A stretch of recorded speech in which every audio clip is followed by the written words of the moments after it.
Yo, what is up, y'all? What is up? And it's me, it's Key. We're back in the building. What's another episode of the Philly Pulse Sports? And today, we're going to be breaking down Eagles and Minnesota Vikings. They played this Sunday. And as always, I got my guy, Rat, back to talk some Vikings, the best Vikings guy I know. Rat, what's going on with you? Chilling. You know, it's been a long time because I think we linked like the first year, right? Maybe 2022 when we played. Yep. Maybe 2022 or 2023, one of them years. But yeah, it's been a minute. So I'm here. I'm happy to be here. You know, obviously everybody in the building, make sure you hit the like button. The ones watching on vocalvike, also the ones watching on Key in the building. Y'all make sure you hit the like button. But yeah, let's talk about it. I'm excited about this game, to be honest with you. Yeah, I see your chat is in there heavy full circle. So I appreciate y'all again. I am a realist Eagles fan. I am not biased. I'll let you know what my team stinks. So you ain't gotta worry about, any of that. But I mean, I feel like it should be a good interesting matchup, knowing we got our issues, y'all got y'all issues. Should balance it out, but I'm still not picking us to win the game. But anyway, we gonna get into that. We're gonna get into that. But first, who don't know, we got some questions or whatever, and we gonna get into. So if whoever don't know, how did you become interested in the Minnesota Vikings? Yeah, so Randy Moss, you know what I mean? That dude right there in that picture. Shout out Queen Mary, first of all, first and foremost for that picture there. But Randy Moss is the reason. Just watch him as a youngin', wanted to be Randy Moss, playing backyard football, wanted the Moss people, catch the touchdowns with three people draped on you. You know what I'm saying? So they kind of just went from that to just sticking with the team. It's just like, you know what? I'm a Randy Moss fan, but in 99, I was like, I might as well just ride with the team, So then from that point on, I was just a Vikings fan. Even when he left, I stayed, I was like, which is different. I know you cover basketball too, Key. And with basketball, like I'm not like I'm a basketball fan, but not a basketball fan. What I mean by that is I love basketball. That's my first love as far as like actually playing the sport. But when it comes to attaching to a team, I really have no skin. I really have no dog in the fight. So what it is when LeBron came, I follow LeBron. I was such a LeBron fan when he went to Cleveland. I'm supporting Cleveland. Went to the Heat. I supported the Heat. Lakers, support the Lakers. That's kind of how it is in the NFL. Even though Randy Moss was my guy, I did not follow him to the Raiders or the Patriots or whatever the case may be. I stuck with the purple and gold. You know what I'm saying? So that's where I'm at now, man. 26 years later. And we here. Let's go. I came out the womb the Eagles fan, God, my mom up in heaven right now. So she's the one that made me an Eagles fan. So okay. When she passed away I think a week before Christmas last year, we was in the thick of the playoffs. So I said, you know what? So she had a video of her singing a fight song. So from when that Sunday she passed, every Sunday I played the fight song all the way up until You got the video uploaded? You can play it on here? I still have it's not uploaded here, but I still have it. Oh, I was about to say, damn, you should have played it on the show, man. We see Mama Key, man. So all the way up until the day she passed, all the way up into the Super Bowl, I played the fight song, and it's been a ritual. So I brought it back this year, and every game I play when I'm live on stream, you'll hear we score a touchdown, we'll hear it. So my mom is a big reason why I became a huge Eagles fan in general. So I mean, I'm a 4 for 4 in Philly, so I follow everything, but I'm a sports fan in general. Like I said, I'm not biased about anything. I'll let you know my team think. I'm gonna tell you. Yeah. If your team is undefeated and y'all deserve the props, I'm going to give it to you. So, shout out Mama Key, man. That's what's up. It's definitely going to be a good battle. It's funny because you remind me of my son. He's a Brian fan, so he follows LeBron. He don't have a team either. So he's Lakers all day. He's like, Mom, we gotta go to the Lakers when they play the Sixers. I'm like, all right. Yeah. He's like, we're gonna see LeBron again. Yeah. Like, all right. So But getting into this game, we played the NFC North this year, so I was like, when I first saw the schedule, I was like, I already know I'm gonna hit my guy up automatically. We gonna talk about the matchup. The first time we played, it was interesting. We got y'all. Slade did shut down Justin Jefferson. Y'all had Kirk Cousins back then. This time might be a little different because our secondary stinks. Yeah. We got Dory Jackson and Keely Ringo who can't cover a cold. But y'all quarterback situation changed. Now y'all working with Carson Wentz, who we had, and also J.J. McCarthy's injured, but he's back practicing. So with the benefit of this bye, so the question I asked you, the benefit of this bye, how much rest do you think is going to benefit y'all injury situation? Man, real quick, Key, you mind? Let me shout out the chat real quick, man. Go ahead. Just because I see a lot of people in the building, man. Shout out Skol Moth in the building, my Skol bro ski, man. Shout out Chevy. Shout out Who Are You, my ninja? What's good, Nick Riley, man? I see you, man. Shout out to you, Nathan. What's good with you, man? Appreciate you tapping in. Barber Fade 'em up. What's happening, Tycoon? What's good? Let me just make Cool McCain. Shout out Cool McCain, man. I see you in the building. What's good? He tapped in. He want to see what this talk about. He like, man, what fellow Eagles fan. But he right though. He said JJ about to hit 200 yards on us. Like, hey, all right. I like the vibes, man. Shout out Hippie, man. I appreciate everybody, man. Make sure the like button. But you know what? I'll say this, Key. When it comes to, first of all, starting the season, like last year, we were blessed with like injuries as far as, and I say this in my community kind of like, rap, you tripping. Like we suffered some injuries last year too, but it seemed like we, for the most part, you know, football, there's always going to be these injuries. You're always going to have some type of adversity when it comes to injuries every single year. That's just what it is. Last year, I just feel like we were more on the blessed side. This year, man, we got hit with the injury bug. You know what I'm saying? Like it definitely, the football god said, look here, we going to put y'all through it early and often. And this bye was crucial as early as it happened. I usually like the byes to be around like week 7, 8. Like I would rather us have like a bye like in the middle of the week, like the middle of the season. I think that's the best one, which this is close enough. It's good. It's perfect timing is what I want to say, is because we got Blake Cashman, who is looking like he may be back for Sunday, which is a huge benefit for us, especially going up against a team like you guys with a running game. Because I know y'all talk about you talk about your cornerbacks and how JJ is going to go off for 200 yards receiving and this and the third. Well, you know, I think as in our community, what we're concerned about is the running game, bro. Like being able to stop Saquon. And because Saquon hasn't had like that crazy game yet so far this season, where like, well, at least not that I know of. Did he go off in one of the games? He hasn't go off. He hasn't went off yet. And that's scary for me, right? Because we know, I think everybody in the world knows that it's coming. Like regardless of the game coming eventually, and hopefully it's not this week. But we got to make sure we got to make sure we stop that run. So you know Blake Cashman coming back. We got Donovan Jackson that's coming back, which is also a plus for us. You know, the offensive line kind of just getting back to its form where it needs to be.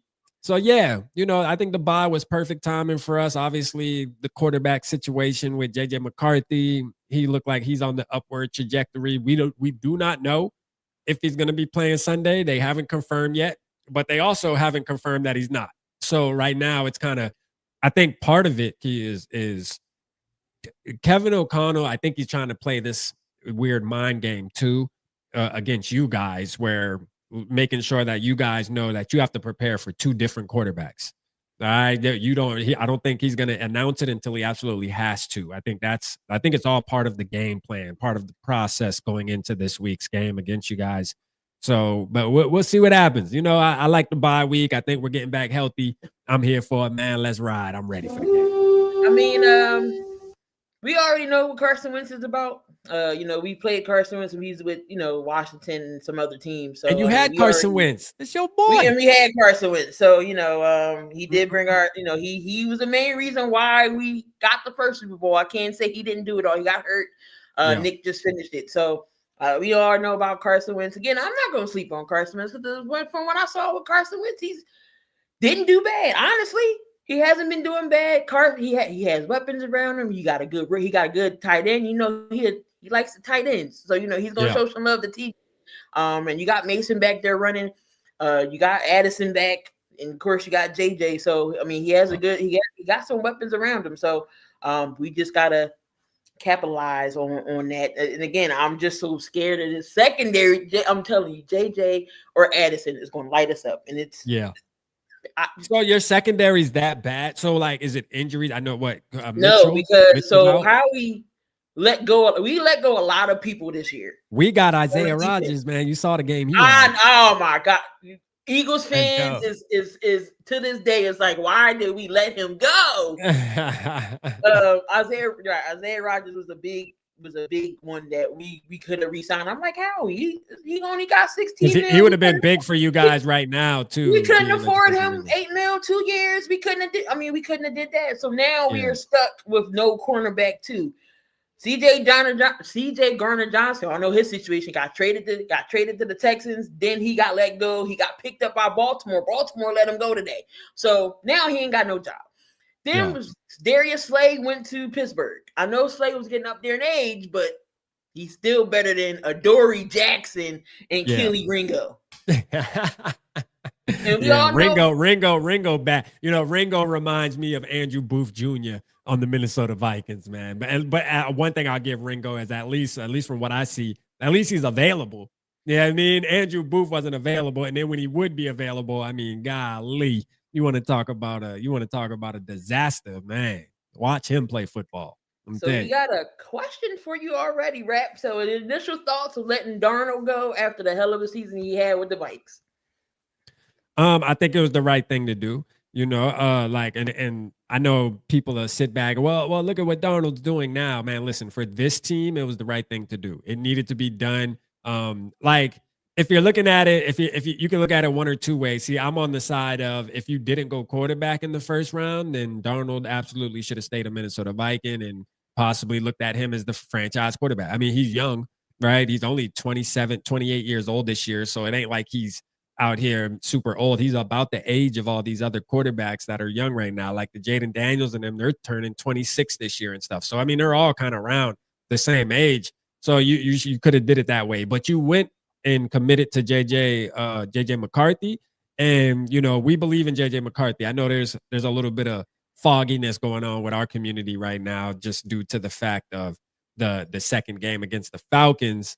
But, man, look, man, you committed. It was the right thing to do. Let Darnold go get his bag. Let him go play somewhere else because he wasn't in the plans. All right. He wasn't in the plans of the future. I don't care what he's doing right now in Seattle. Shout out to him. It was fun watching him, too.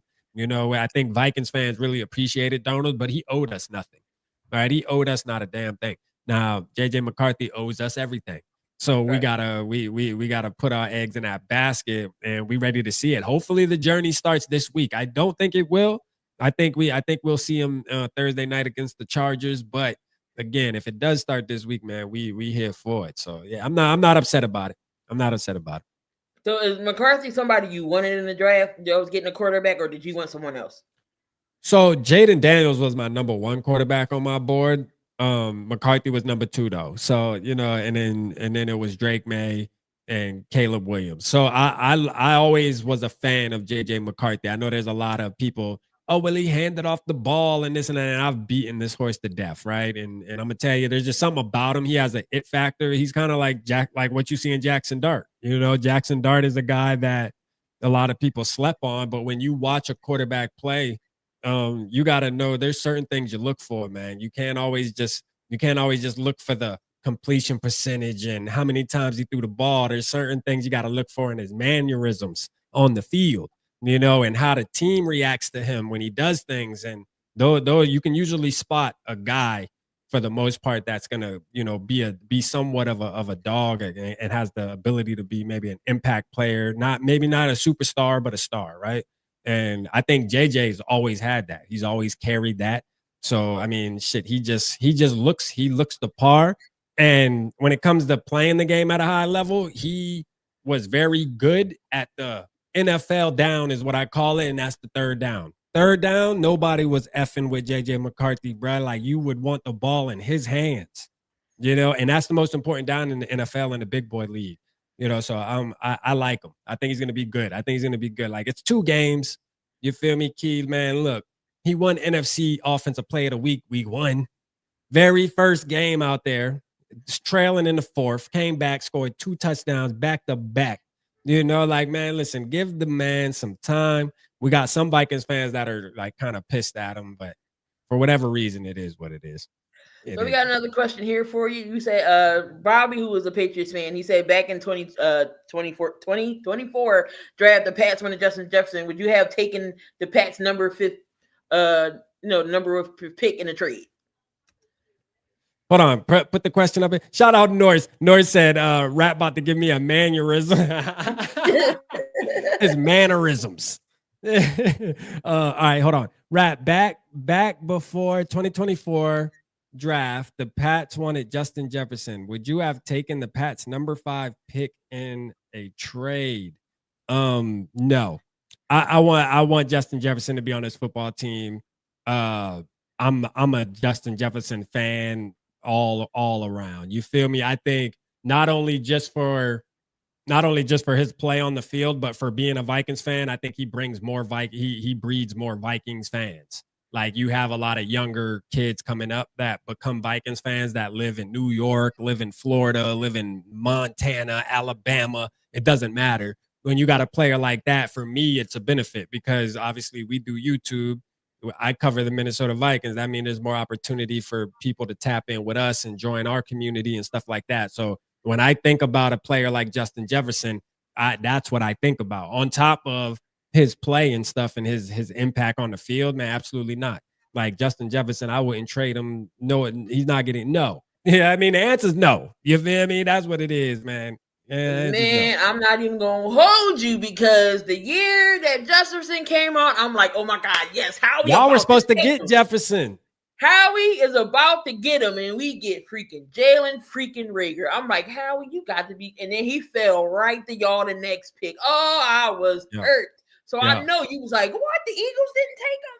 So I know you was happy draft night. Yeah, I really was, but like, I'll be honest, right? In that draft, like, Justin Jefferson really wasn't somebody who was like on my board where I'm like, oh, we have to get this guy, right? And I wasn't doing YouTube at the time, so I wasn't really like, I wasn't on platforms expressing my feelings about the team and stuff like that. But like, I mean, he wasn't really on my board like that, but once we got him, I'm like, okay, little bro, look like he can ball, man. You know what I mean? And I know we needed to replace it because we had the Diggs situation going on and stuff like that. So it worked out for the best. I'm gonna tell you that. Damn sure worked out. Every 20, there's 31 other teams that would take him right now. So, yep. But how we made up for it and got Devontae Smith. So yeah, well, you guys have been doing really good too with drafting, man. When it comes to drafting, like, I got to give you your props on that. I mean, you guys hit every draft. You guys get like 2 or 3 players that are like just, staples and shit. I'm like, how do they keep doing that shit, bro? Like, we can't do it to save our life. Howie is lately Howie has been smashing on draft picks, but we like I said, he didn't replace what he lost during the after the Super Bowl. So I understand you can't keep everybody, but at the same time, if you're not going to keep everybody, you got to replace people. So that's kind of where we're at now with the depth on the edge, especially with Darius Smith just up and saying, "Oh, I'm going to retire." So okay, that's going to put us in a hole now. We got some injuries. Jalen Carter's didn't play last game, but I think he should be in this game. Quinyon Mitchell got hurt. Oh, he's going to be in? I think Carter might be in, yeah. Oh, man. I was hoping Boy would have been sitting out one more week, man. God, that man, relax, Carter. Like, what are you trying to rush back for? It's a long season, my brother. Relax. And I know we are a little banged up on the offensive line. So, Jalen Reagor, I don't know if anybody got him anymore. I mean, he was a waste of a pick. Yeah, Jalen Reagor. Yeah, we tried to revamp his career. I mean, he was a punt returner for us for the most part. He maybe had 1 or 2 catches. Other than that, yeah, he was a lost cause. He just didn't have it. It's crazy that you guys picked him over goddamn Justin Jefferson. That's crazy tying that together. But yeah, he just ain't it, man. He's not in the league anymore, is he? I don't think so. Yeah, which is crazy, man. Nobody would even give him a chance today, which is wild. So y'all get Jordan Addison back, which is helping out there. So this question: Justin Jefferson and Jordan Addison, how dangerous is that combination against our secondary? Yeah, I think it's pretty dangerous. I think it's dangerous against anybody's secondary, to be honest with you. And we see like, and Vikings fans and vocal Vike community, the Purple Gang community can relate to this. Is I think ever since Addison has been back on the field, we've seen now a balance of Justin Jefferson being able to go off too. Like it opens up the field for him because now they know like you have to keep your eyes on both because Jordan Addison can easily take the top off of defense and he can kill you underneath too and accumulate 100 yards in the blink of an eye because he is that good. And it's one of those deals where you know we have a situation now. Obviously, Addison got in some shit in London. You know, we got Vikings fans that are like, yo, we might trade him. He's, you know, disobedient, whatever the case may be. Which I'm on that train. I think the team would do it. As a player, I would love to just keep him because as far as him playing on the field, because he's a beast. But you know, you gotta do what you gotta do. But like for Sunday's game, it's definitely gonna make a difference having both of them on the field, especially if you're talking about y'all's cornerbacks aren't really up the key right now. Yeah, you know, hey shit, man, you know, we might have a little bit of fun. I don't know who's gonna go off, one or the other, but Justin Jefferson's been on a good track the past couple games. He's been getting that 100 yards, you know, doing his thing. So shout out to him. Like I said, any given Sunday, you never know what's going to happen. But it just is. I just don't trust my secondary up against two caliber wide receivers such as AJ and Addison, who's you know very underrated and can get you 100 yards as well. It's been games both of them had 100 yards. Can't talk enough about TJ Hawkinson. He's a good tight end as well. So then y'all have Mason in the backfield because Aaron Jones got hurt. So you got to worry about your secondary. Let's talk about your defense. I know Brian Flores is over there as your DC. How did you feel about Brian Flores when he first came as your defensive coordinator? Oh, super excited. Super excited. A big part of being excited about it was because we had Ed Donatel, which was this dude, bruh. Like, oh my gosh. Like, I mean, I would have took anybody. You know what I mean? Like, I don't give a damn what the name was. At that point, we just wanted somebody else. It didn't even matter. Like, I would have been the defensive coordinator, and I think Vikings fans would have been happy. But it turned out that we absolutely made the right decision. I mean, he has some weaknesses, though, right? Like, it's funny. The outside world looks at Brian Flores as this, you know, superior defensive coordinator, and I don't want to take anything away from him. He's a beast, right? But he does have weaknesses. You know, you gotta know how to beat that defense that he runs, and there's a way to beat it, and that's the middle of the field, doing quick passes in the middle of the field. Slants kill it. So hopefully, you know, and that's one thing AJ Brown is really good at. The AJ Brown and them, I feel like they're really good at running those type of routes. Correct me if I'm wrong, but if they sit there and let Jalen Hurts and AJ Brown connect on those quick slants, quick passes, man, in the middle of the field, then shit, we might be in trouble, man. You know, it's one of those deals where I hope it doesn't happen. I hope y'all game plan doesn't consist of that because that's gonna definitely chew us up. But for the most part, Brian Flores, man, we blessed to have him as a defensive coordinator. But again, there's things that, and that's every fan base, right? No matter what, you're gonna criticize the coaches because you want it to go perfect. If it don't go perfect, then shit, we not buying it. Like that's a fact. But you know, Brian Flores, man, for the most part, he's a beast, man. I'm thankful. How did you feel when Thielen came back? I know Thielen is a hometown kid. You know, he wanted to come back to Minnesota. He helped Bryce Young. The stereo on wanting to come back home was, you know, JJ's a young receiver. Yeah. You can connect with him. You know, he hasn't really, I mean, from what I've seen, like he hasn't really gotten going, but I know he get his catches here and there. But what's Thielen like to a young receiver? I mean, to a young quarterback with like JJ? Well, you know, I would have thought that it would have been really good. But so this far, it's been It's been definitely underwhelming. You know, he hasn't really made an impact at all, to be honest with you, like at all. There's none. So like, I literally, when I think about it, literally zero impact, to be honest with you. He's done nothing that nobody else could have done, you know, on that field.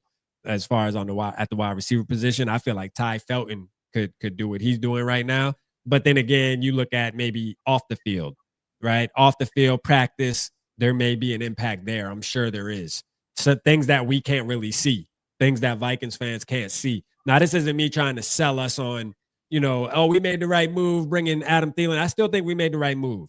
one thing I want to say, man, and one thing I'm leaning on is I learned my lesson a couple years ago. Bro, the season is young. It's young. We only a month and a weekend. Yes, is it moving by fast? I mean, yes, we sit back and damn, it's already week 7. What the hell? Because the off seasons are long and stuff like that. But when you talk about like the actual the amount of football that has to be played, man, bruh can bounce back. And for one, we had to go into it knowing I didn't think Adam Thielen coming to this team, he was gonna be 1,100-yard receiver.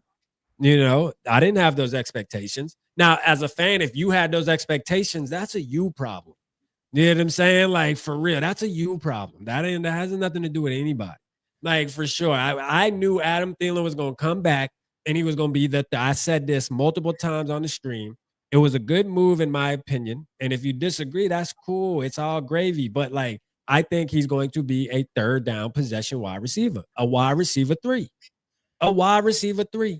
My expectations for him were low as hell, but it's just the fact of having him, the way he carries himself, the leadership traits, those things, man. We gave up a fifth. I think we gave up a 5th round pick. When we talk about our GM and draft picks, a 5th round pick is like a fucking 7th. You know what I'm saying? For this dude doesn't know how to draft, period, anyways. So it doesn't matter. Like, we pretty much got the motherfucker for free.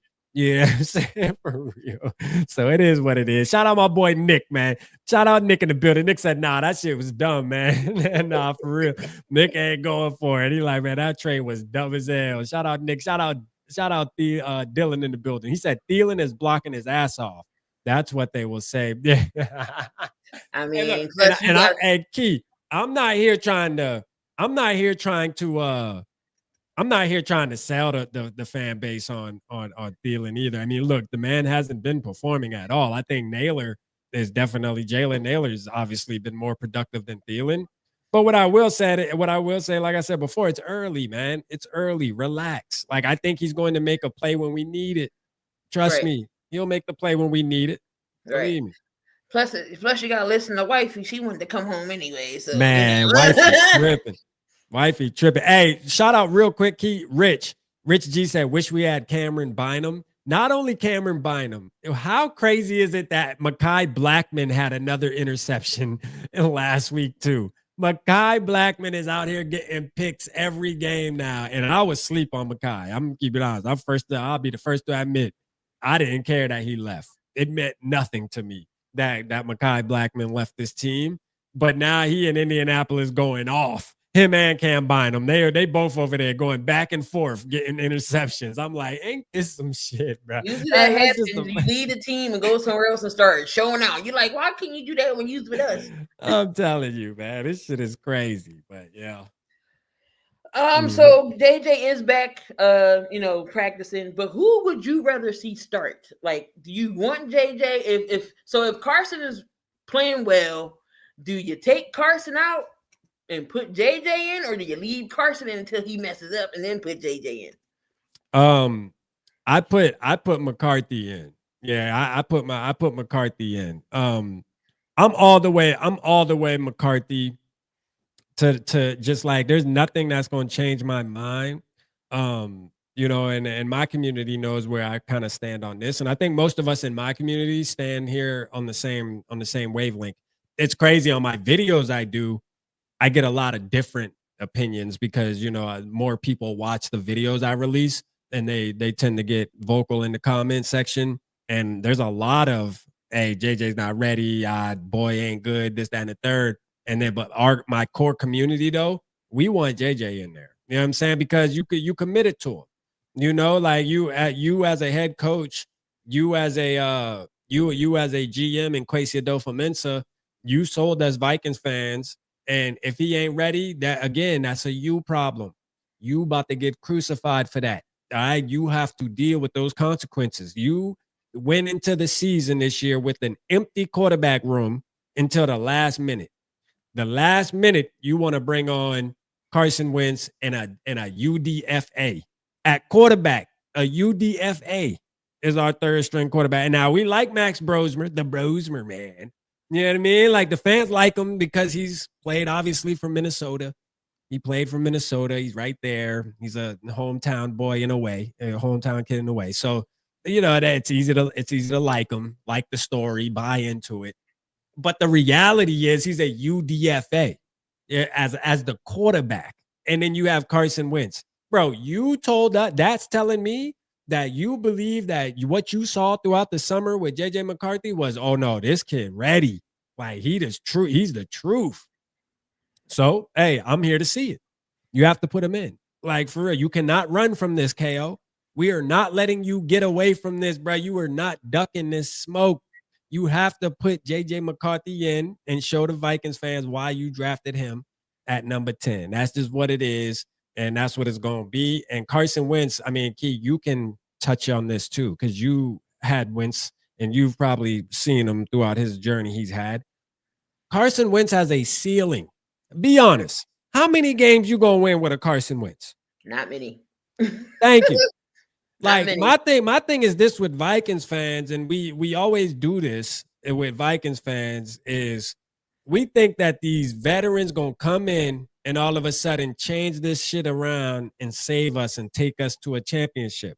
Listen, if you here to sign up for 8 games and barely miss the playoffs, or we'll say barely make them, and then get bounced out in one game, then let's play Carson Wentz. All right, let's go. Let's ride. You know what I'm saying? But guess what? Our season will be over after 17 games. That's just what it is. After 17 games, we're probably out of there. Carson Wentz is not taking us a motherfucking place, man. Period, bro. That's why I'm not signing up for it. I'm going to be honest with you. That's the main reason why I'm not signing up for it. Am I going to support him on Sunday? Absolutely. If he was to play Thursday, would I support him? Yes. Once we get the confirmation that JJ McCarthy's 100%, it's time to switch. That's when the attitude going to change, and that's just what it is. Yeah, I mean, you don't want to you don't want to waste too much time with Carson back there, because then he's gonna be starting to make some boneheaded plays, and you're gonna be like, it's coming. I feel it coming too. Yeah, it's coming. I mean, gotta ride with your guy. This is what you drafted him for. Yeah, I get he was hurt, so Carson, is in. But if JJ's back healthy, that's his job. So right, that's his job. He gotta get his job back. You know what I mean? I don't think he lost his job. We talk about this. Key is, Carson Wentz. Although we're 2-1 with Carson Wentz, it's one of those deals where he hasn't really done anything. He made a great throw against the Browns to win the game. Great throw. NFL level throw for sure. I was talking to somebody the other day about it, and I'm like, that's what he's supposed to do. Like, straight up. Like, he's supposed to do that. You're supposed to, you've been a quarterback for 9 years in this league. You better be able to make one fucking throw out of a game. You know what I mean? Like, shit, man, come on. So, I mean, look, man, shout out to him. All right, shout out to him. I don't want to take anything away from Carson Wentz. I'm just saying I'm not trying to watch 12 more weeks of Carson Wentz. That's all. Right. Is there something wrong with that? Is that wrong? Because we drafted a quarterback with the 10th pick. You sold us on it, and we want to see. Like, ain't nothing wrong with that, man. It's time for JJ to step in and play. I don't give a damn what's going on. I mean, there was some, like I said, this is his first full official year, because he was hurt all last year. So he missed. So this is like his rookie year, because he missed all last year. So got to give him time, just like any other rookie quarterback. You got to give him time, but you got to throw him out there to see exactly what he can do. And he has weapons around him, so there's no. He does. So it's not like he's going in. It's not like he's a Cam Ward situation. He got Calvin Ridley they can't catch. None of his receivers is catching the ball. He's throwing the ball. None of his Cam Ward's receivers are catching the ball. I'm not saying it's all on Cam, but his receivers is dropping the ball. So, but JJ has weapons. So he has a perfect situation here. Other than the offensive line, we thought, as Vikings fans, thought the situation was more perfect than what it actually was once we started playing football. Because we realized real quick that we still have issues, and it's the offensive line. We thought the offensive line was going to be better than what it started out the season as, and unfortunately, it started out really bad at the first 2 games. So and then even looking at last night's game, right? This can go back into the JJ convo. Is we saw the Falcons. The Falcons are better than what people giving them credit for. Like the Falcons are better than what people are giving them credit for. We lost to the Falcons. Yes, we did. But the Falcons, they seem like they're a good football team. Let's say that. Do I think they're going to win a Super Bowl or anything? No. But they're a good football team. I mean, shit, they put the works on the Bills last night. Mm-hmm. So like they're not. It ain't like we lost to some bottom feeding team that just doesn't have talent. Hey, we got outplayed by a good football team. It is what it is. Our offensive line gave up. JJ McCarthy struggled. He was out there looking bad. But again, it's his second football game. And so like, why am I jumping off board off of 2 games? And it's just weird, man.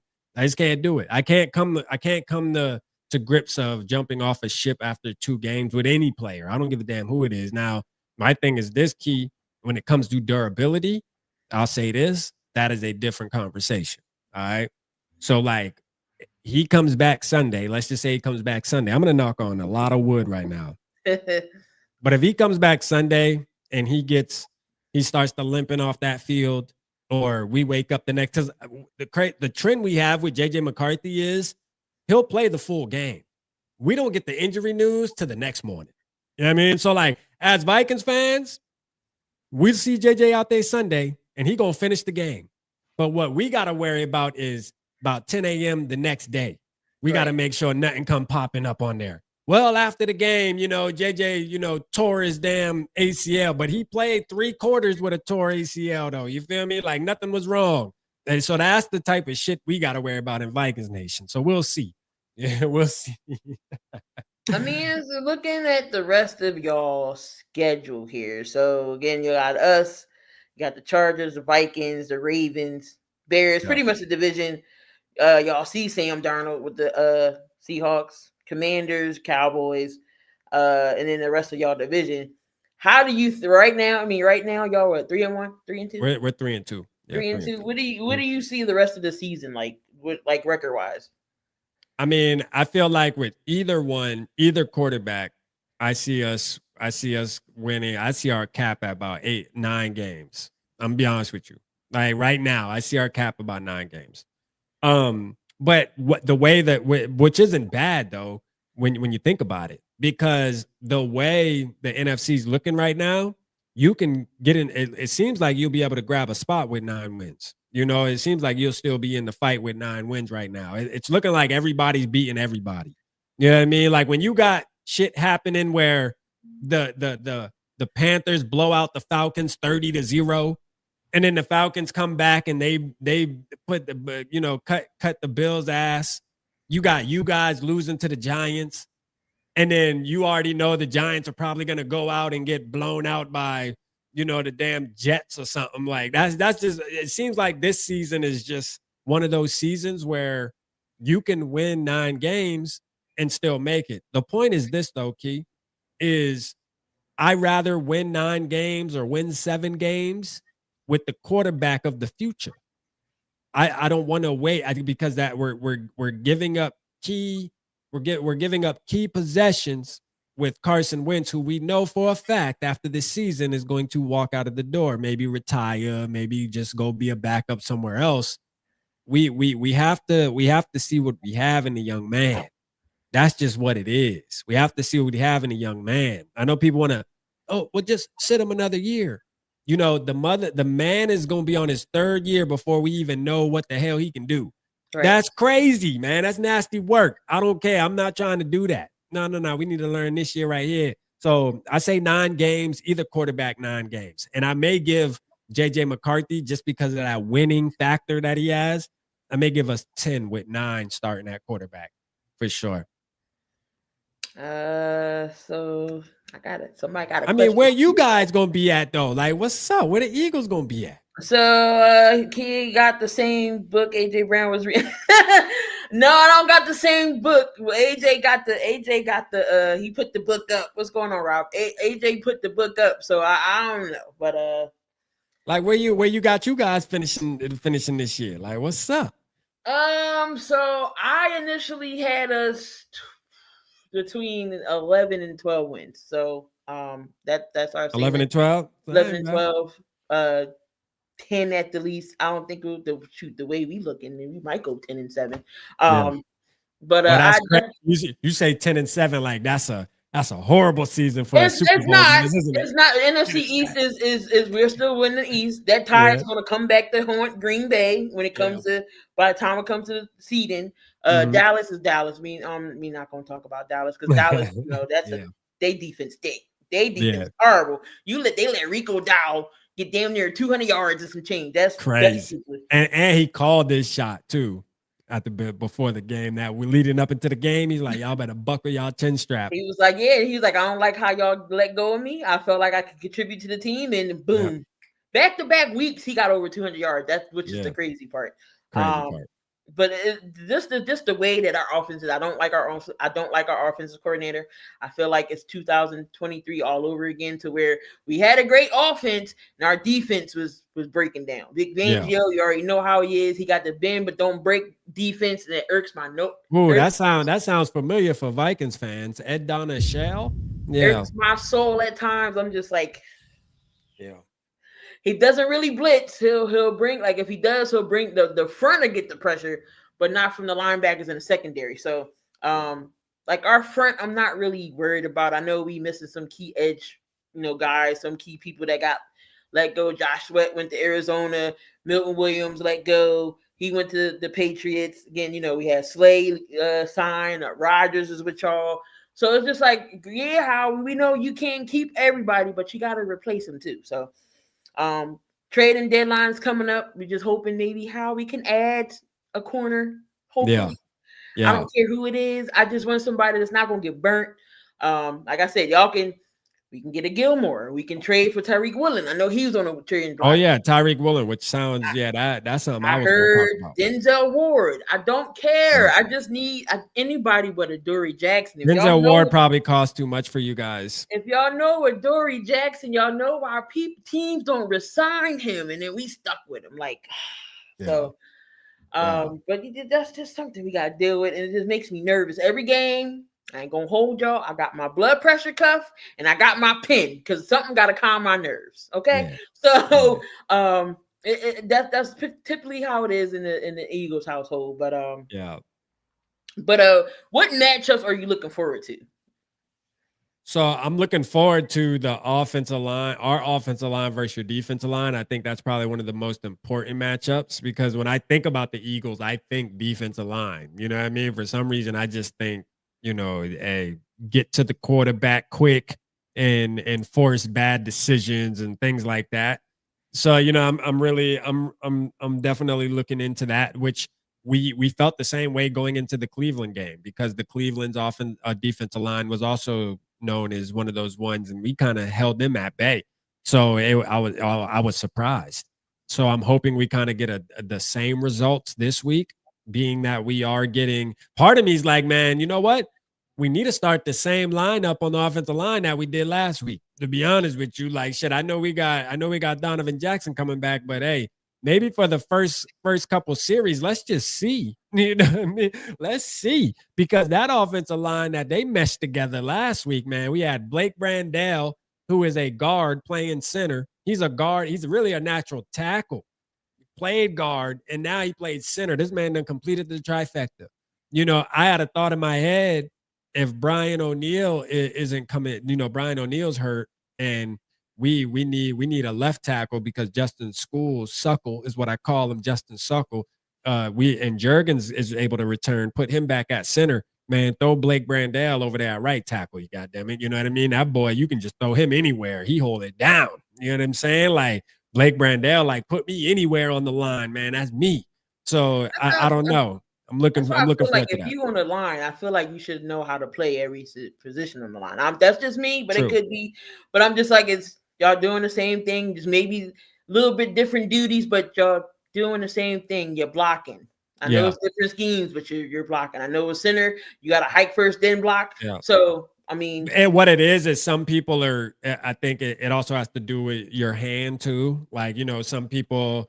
And then obviously, I think it has to do with what you're used to. Like if you're used to playing on the right side of the line, you got to think you're always moving right. You play on the left side of the line, you're always moving left when it comes to pass blocking. So it's something that you're used to. So it just mentally, it's something. But I do agree, though. I feel like there should be more players that are a lot more versatile.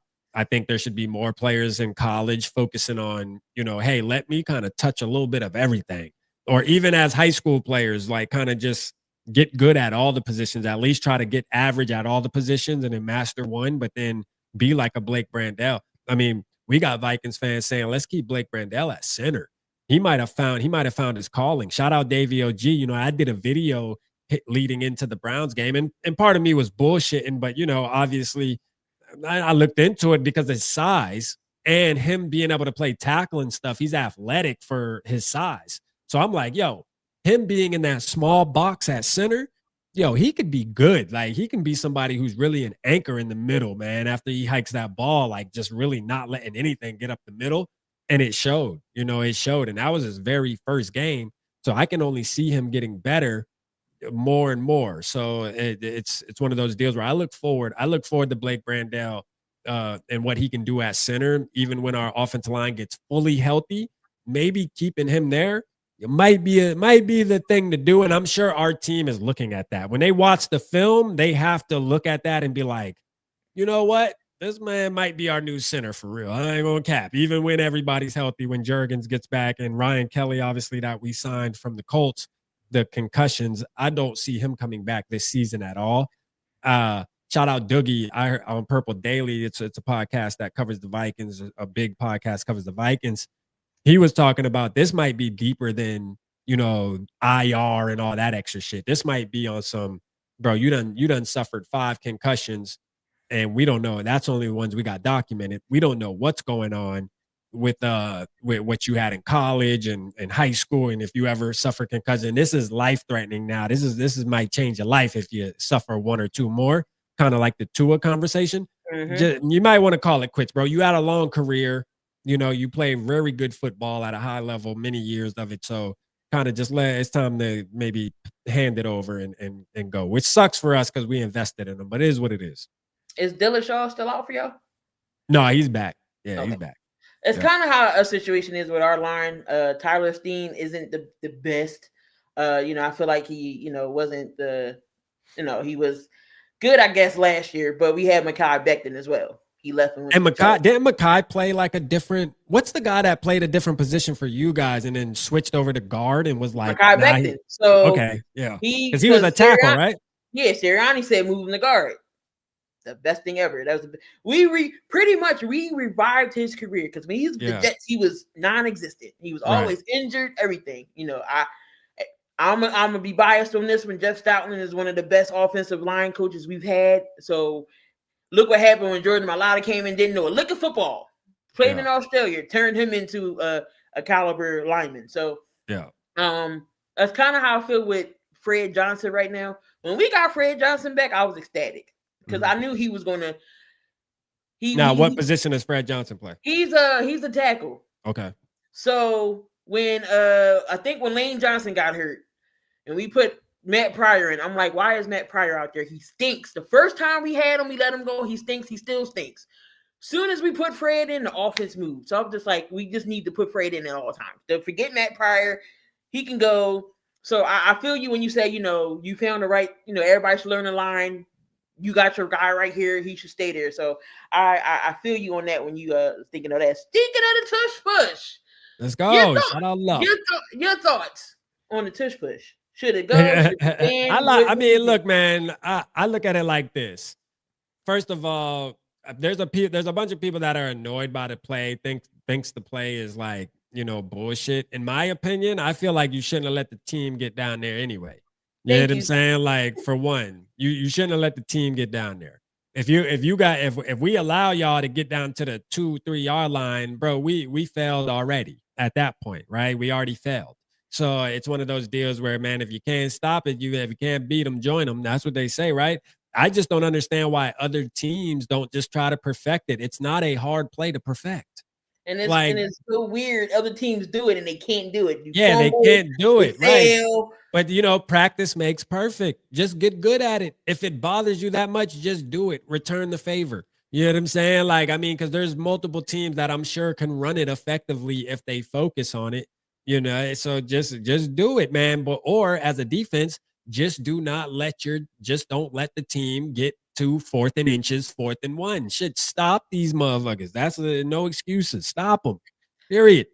I get you where, the false starts, there has been the issues, but the ref don't call it. Trust me, I get it. There's been times when we have moved, but the ref ain't saying nothing. It ain't happening. Yeah, that's true. I don't know. I'm indifferent. I feel I'm not like upset about it. I look at it like shit.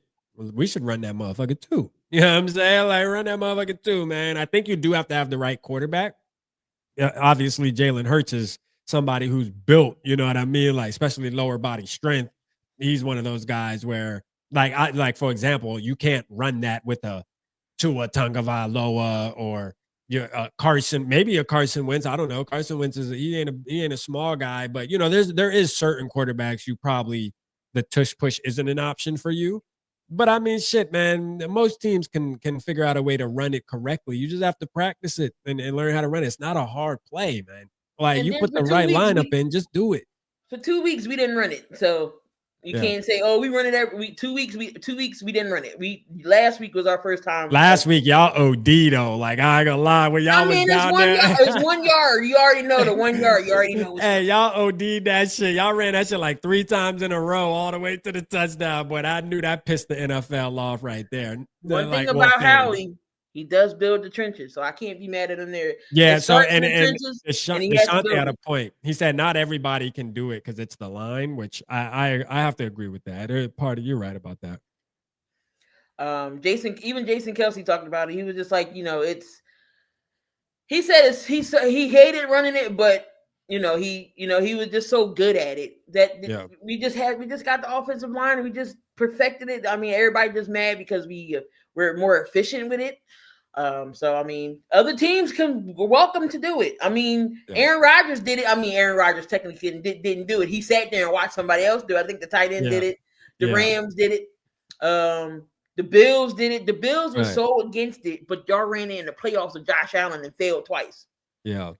So I mean, look, if you take it away, you take it away. We still gonna get a yard regardless. I don't think they're gonna take it away. You run a regular quarterback sneak, Jalen Hurts is going to do it anyway. He's going to get it anyway. I mean, it's pretty much a quarterback sneak when you think about it. Like, first of all, who's stopping quarterback sneaks? Like, when you got the right quarterback, like, quarterback sneaks are almost 100% too. When you think about when the last time you seen a quarterback get stopped on a quarterback sneak? I mean, it happens. Don't get me wrong. But, like, I mean, usually a quarterback sneak is like that play where it's like, at this point, you already let the offense get too far.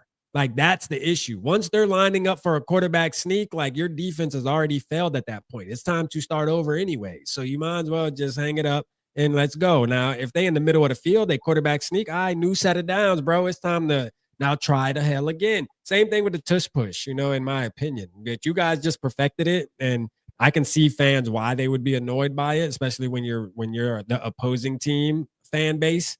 I can see getting annoyed by it because it is kind of a boring play. It's boring, but at the end of the day, it works. It is what it is, man. Norris said, "Rap, start talking slower." Gary just got in the house. Shout out Papa Gary in the building, man. Let's go. I mean, it was we did run the one. I forget what game it was. We did a fake, and people was mad about that. I was like, we didn't use a tush push. We faked it. Do it to Saquon Barkley. Mm-hmm. So I mean, you just got to be ready. It could be a fake, or it could be the actual. It could be the actual play. So I mean. Last year Eagles lost 4 in a row and then went to the Super Bowl run. No, we lost 2. Oh, you lost 2 in a row? We lost to Tampa Bay, and then we went on a streak, and we lost to Washington, and then it was a wrap from there. Yeah. She know her team now. Yeah, y'all ain't going. After the Tampa Bay game, everybody was like, "Oh no!" But we went on that. We went on that. Let me ask you this, Keith. Do you feel like you and Tampa? As a football fan, I feel like Philly and Tampa have this little rivalry going now because you guys have matched up so many times. I hate playing because that's how the schedule is. Yeah. So we always got to play the winner of the NFC South, and it's always Tampa, and we always go to Tampa. Why can't they come to Philly? And then in the playoffs, I feel like you guys have matched up in the past couple, because I remember you guys matching up in a wild card game. We got our asses kicked 33-9. And then then wasn't the following year you guys kicked their ass in the playoffs too, right? You guys just kicked their ass in the playoffs maybe 2 years ago. I don't think it was Baker's first year. I think it wasn't Baker's first or second year when y'all played them in Philly. You guys didn't beat them in the play. That wasn't a playoff game that I'm thinking about. No, the playoff game, Baker beat us. Okay, 2023, Baker beat us. Oh, he beat y'all 2023. Yeah. Oh, okay. So y'all haven't beat them in the playoffs then. Y'all haven't played them in the playoffs. Okay. Mm-hmm. Okay. And then Jalen's first year, the year Tampa Bay won a Super Bowl. Got you. Tom Brady beat us. Got you. And then Baker beat us. I'm just like, So in the regular season, Tampa Bay always have our number, regardless. So Tampa Bay own y'all right now. Ooh. So we got them back. So it is a. When y'all get them back? When y'all beat them? Regular season. We played them. Yeah. Oh, y'all played them already this year. Yeah, that's right. Yeah. It was a close game, but that's a good little rivalry, though. I feel like that's brewing. Like Tampa. Tampa and Philly. That's a nice little. I'm over Tampa. I'm just like, can somebody else win the South so we can play somebody else besides Tampa. Vikings fans, I want Vikings fans in the chat on my channel. Drop down our rivalry that isn't that, because I just want to see something real quick. Who do y'all feel like our rivalry is that obviously isn't in our division? Like for me, for a long time it was the Saints, but I want to see what everybody's feeling now, because sometimes these rivalries they fade away, like because you'll have those stints of like 5-6 years where you're kind of playing these teams, and it's one of those deals where it's like, all right, these motherfuckers they like a low-key rivalry. The Saints were like that with us for a long time. We hated the Saints. Isaiah Rodgers, y'all. Trust me. Oh, yeah. I miss him every time I see his box scores or they say Isaiah Rodgers. I'm like, gosh. Yeah.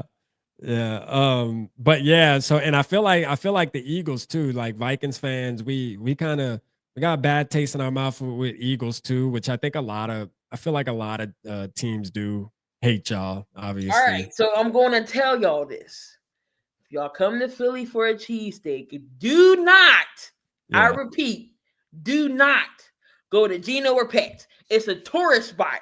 Everybody's going to say, oh, go there. Please don't. Yeah. You better off going to one of the corner stores to get you a good quality cheesesteak. You can go to Delisandro's. You can go to Angelo's in South Philly. You can go to Skinny Mike's. Do not go to Geno's and Pat's. Just remember that. No Geno's, no Pat's, because it's horrible. It's the worst. So most people are saying the Saints for the most part still. So yeah, so like that's the Vikings kind of. So like how you guys in Tampa, it's one of those deals where they're not in your division, but that's just a rivalry game for you guys. The Saints is like that with us. Like anytime we play the Saints, it's a big game because we're like, man, F the Saints, F everything about them. A lot of it stems back from 2009, obviously, but it's definitely deep with us in the Saints too. So y'all can get a cheesesteak from anywhere. Oh, don't go to Jim's. I don't like Jim's on South Street. Jim's is nasty. I don't like Jim's. Jim's, Geno's, Pat's. Don't go. Let's go. Keep putting us on all the plays in Philly. Are you in Philly, Key? You like right in Philadelphia? I am on. So I'm in the burbs. So I literally live 15 minutes from Lincoln Financial. So okay, I can go down 95 and I'm at my auto stadium. So let's go. Do you go to a lot of games? Our stadiums is we got Lincoln Financial, then we got the literally the Phillies play across the street, and then the Sixers and the Flyers are like across the way. So it's all in one. Yeah. Do you go to a lot of the games? No, I can't afford them, so I'm gonna stay at home and watch. I got you. So but that's what's up. That's what's up. Okay, yep, I'm right. So let me ask you something, Key, with this game, right? Because I kind of want to. I feel like I didn't get enough insight real quick, and I need to get some.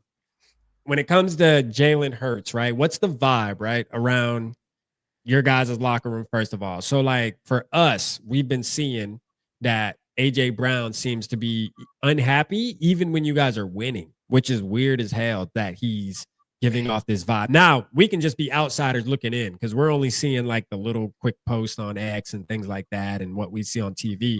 Somebody like you that covers the team, you're obviously engaged in the everyday conversations and you kind of know the actual truth.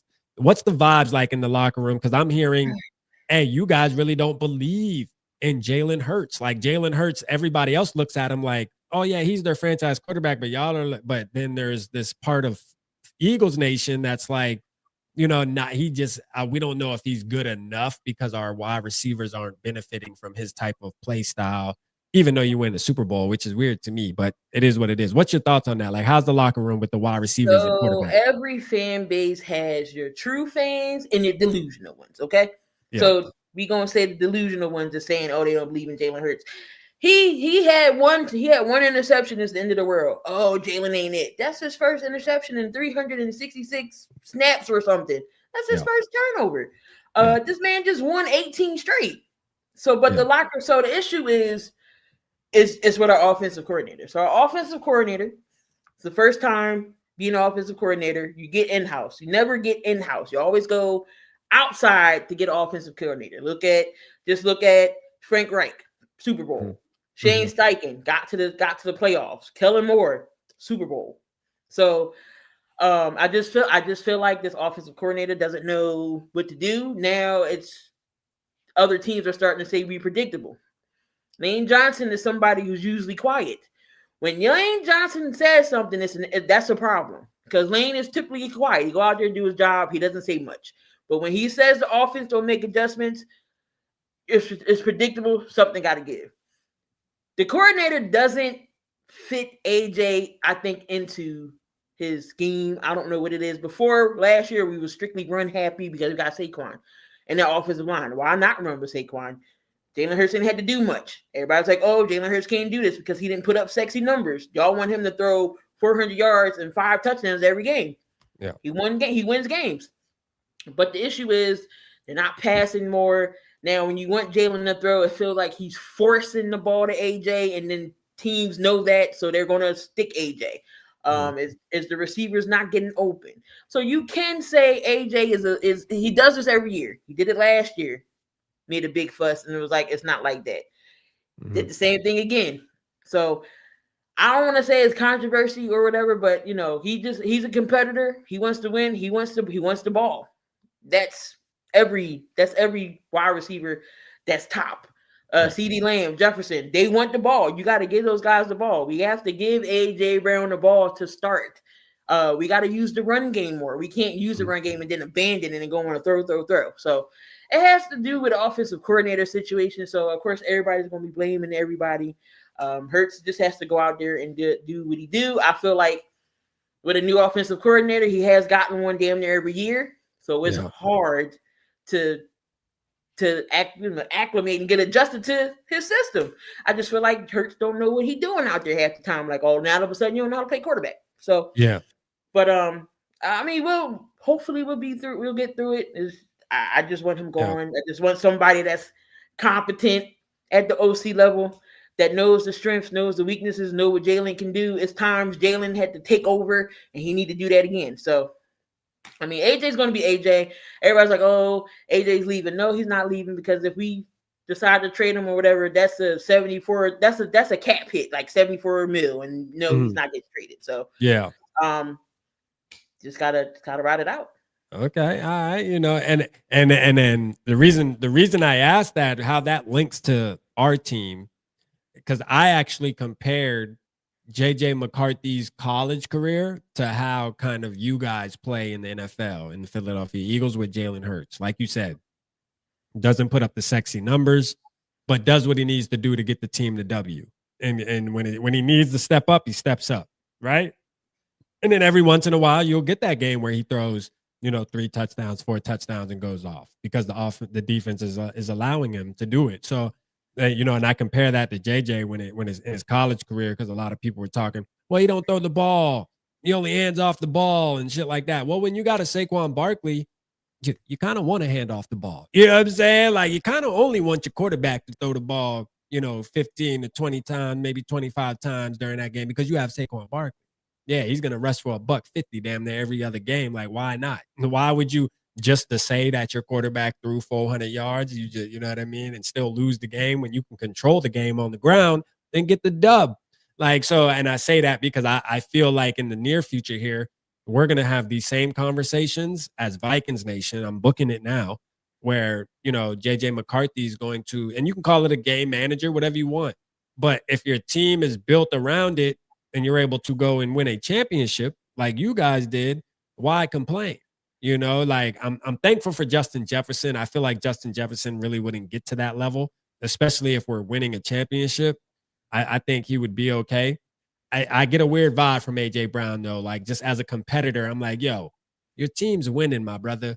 Like regardless if you get 1,200 yards this season or you only get 500 yards, but you guys win another championship, that's not going to change anything about you getting a contract or another team when your contract's up.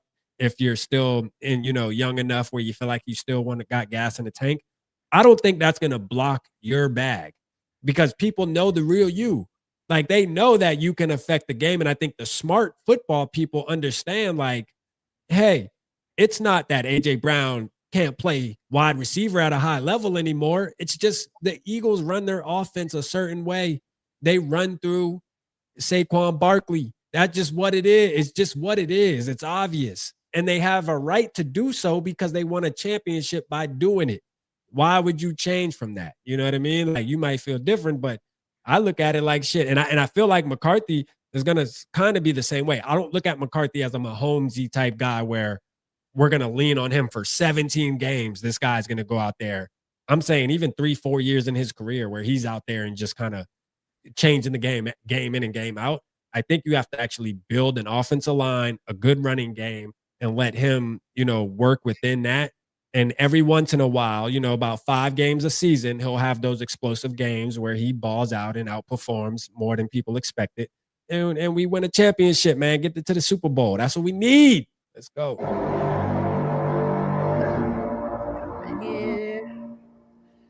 Yeah. What he said, less than 50 a game, like 20 yards. Yeah. But with no Super Bowl, I don't know how you can be too mad at the same time. Yeah. Nah, facts. Facts, man. Like, you get in a ring, man. Right. Devontae Smith, I mean, he feels the same way, but he doesn't complain. He just goes out there. Now, Smitty is another receiver that can catch. He's like our deep ball type of guy. So, but he goes out there. He just had 100 yards like a couple games ago. Smitty goes out there. Devontae Smith goes out there and does his job. He doesn't say much, but again, when he starts talking, it's an issue.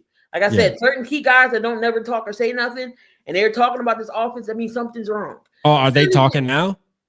Yeah, they're talking. It's with the offense though. It's the play calling. Something has to change. But my thing is this, Keith. I seen Jalen Hurts, and I know you watched the game. Obviously, it seemed like Jalen Hurts is isolated though on that bench and stuff, man. When they showing him, it just doesn't seem like there's any kind of relationship with him and Smitty. And it seems like Smitty and Brown are like linked up now. And they kind of showed an angle where it looked like they were kind of talking shit about Hurts while he was over there after he threw that interception and shit. Like, it's weird. No, I mean, they have a connection. They have a connection. It's just what you with the cameras allow y'all to see. But no, they have a connection, but you can clearly tell, AJ's face or whatever on things.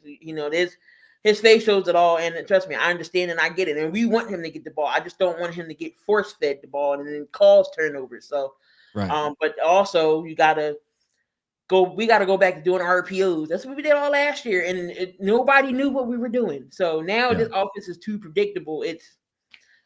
Something got to be fixed because I just feel like if something don't happen, we're not gonna go back to the Super Bowl. Somebody's jobs is gonna be in line. Now, I don't know if it's gonna be Nick. I don't know if it's gonna be the OC, but I can't not say it's out the ordinary because Doug Peterson run the Super Bowl and he got canned the next year. So I'm not saying Sirianni's job not on the line, but I just need Sirianni to grow a pair and get his boy in line and say, hey, I don't like this, or you're gonna force either Jeffrey Lurie or Howie Roseman to say something. And when it gets all the way up to Jeff is the coolest owner in the league. You don't hear nothing from Jeff. He quiet. He not the Jerry Jones type to be on the sidelines. He stay in his box and he watches. If something don't go right, he gonna make that call and it's gonna be a wrap. So what's your X factor for Sunday's game? Like I know you said at the beginning of the show, you I know you told me backstage you feel like we're gonna blow you guys out or beat you guys, whatever the case may be. But like, if you had an X factor on your team that's gonna perform at a high level against us, who do you see that player being on Sunday for you guys? Unfortunately, it has to be. It's either got to be Saquon or has to be Saquon or AJ. We have to get something offensively going. We can't be stale. For the last couple games, we'll play fine in the first half and don't do shit the second half. We got to play all 4 quarters, 60 minutes of the same football. We can't be stale. Just like the Rams game, we should have lost that Rams game. We should have lost to the Rams. It's just by the grace of God, we had that blocked field goal. We shouldn't have won that game. I don't know who turned it around in the second half, but that wasn't the offensive coordinator. I think Jalen Hurts took the plays. He must have found Kellen Moore's old playbook from somewhere and used it. So when we utilize the field right, the offense moves. Saquon moves. You got to set the running game up to set the passing game up. Play action. Do some screens. Just not with AJ. Just not with Smitty. But the thing with Saquon is, why are we running him up the middle? He's not that type of back. You got to bounce him to the outside. That's where his yards is. And that's what we're doing. We're running him up the middle. So AJ, you got to get AJ often. He got to find his stride often and early. And we got to run Saquon Barkley to the outside. Teams going to stack the box against him now. He's 2,000 yard receipt back last year. They're going to stack the box. You can't run him up the middle. So it's either AJ or it got to be Saquon, yeah.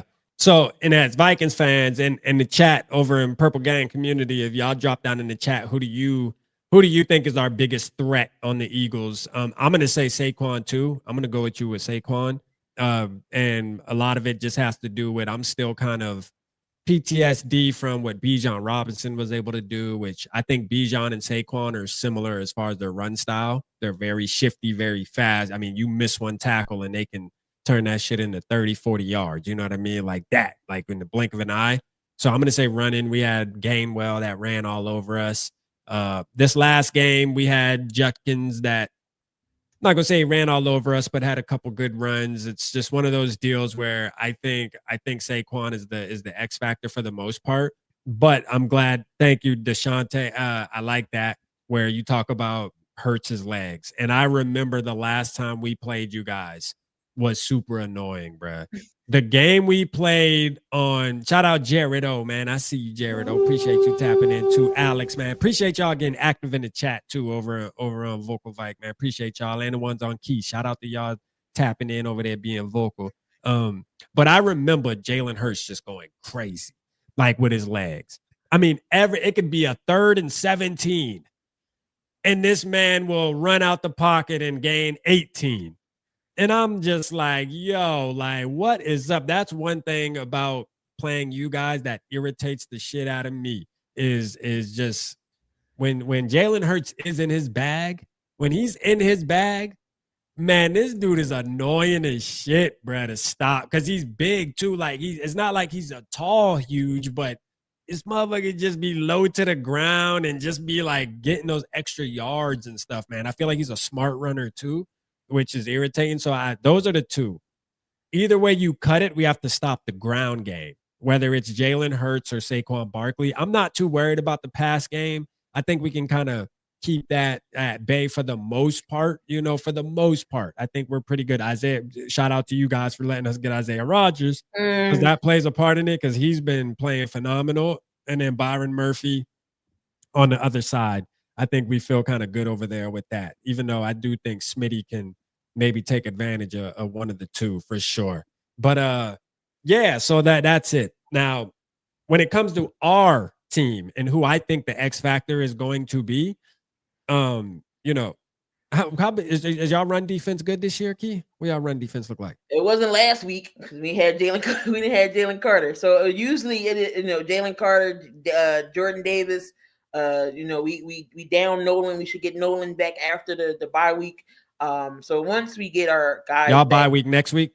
I think is it next week? It might be the week after. Okay. I forget, but we should get some of those players back.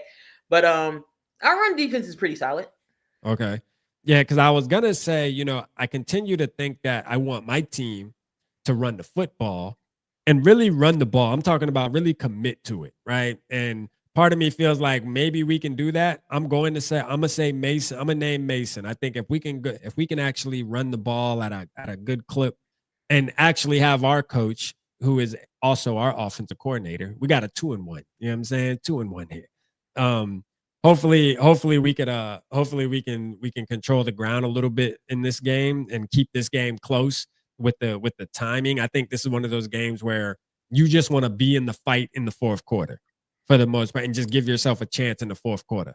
Like, we can't go down by 17 or even 14 points, and it's one of those deals where I don't want to play from behind and try to come back on you guys, because I think that's when it's just one of those y'all are a tough team to really play from behind against, I believe. So if we can keep the game going back and forth on the ground, hey, y'all put up 3, we put up 3. Hey, somebody scores a touchdown, we come back, score a touchdown, like one of those back and forth games. That's kind of what I'm looking for. I think Jordan Mason can help us do that. I think our defense can help us keep it fairly close too. Shout out Alex C. He said, that's what I said. Hey, y'all, facts. We think alike. Great minds think alike. You know what I'm saying, Alex? Let's go, man. I just feel like if y'all pick on Adoree Jackson early, it's over. I mean, if y'all score on every possession because our corners can't cover, it's a wrap. Lone Wolf said, nah, we air it out with Jettas and Addison. Let's go. Air that out. So that y'all gonna test us. I know Kevin O'Connell is a smart, coach. He's going to say go after the corners. Y'all OC is going to say go after the corners. So he loved it. It's going to be interesting. Whoever is at the QB situation, I feel like if our defensive line can get to y'all offensive line and get to the quarterback, it's going to be a long day for y'all. Let me ask you this, Key. Do you think it's smart for the Vikings to play? Let's say JJ McCarthy is healthy. Do you believe it's a smart move for us to do that, knowing that you guys are getting Jalen Carter back and have Jordan Davis in the middle? I would put him in there because Carson Wentz can't run that fast. I don't think Carson Wentz is mobile at all. JJ got the faster legs, so put JJ out there. He already went up against a Cleveland defense, and they're elite. Mm-hmm. No, Wentz did that. Oh, Wentz, that's right. Bears. Right. Why not? If he's healthy, put him out there. But we gotta see what OKC says. Is he gonna give Wentz another week and then JJ, or he's gonna throw JJ out there? So either way, either quarterback, we gotta be ready for it. Yeah. Well, hey, let's go, man. What do you got the score being? Like I said in the beginning, I don't like this feeling that I have, and I was wrong. I said Tampa Bay was going to beat us, and they barely beat us. I mean, we barely beat them. So, y'all got us by 2 tubs. Damn. Yeah. Let's go. Dang, man. That's crazy, Key.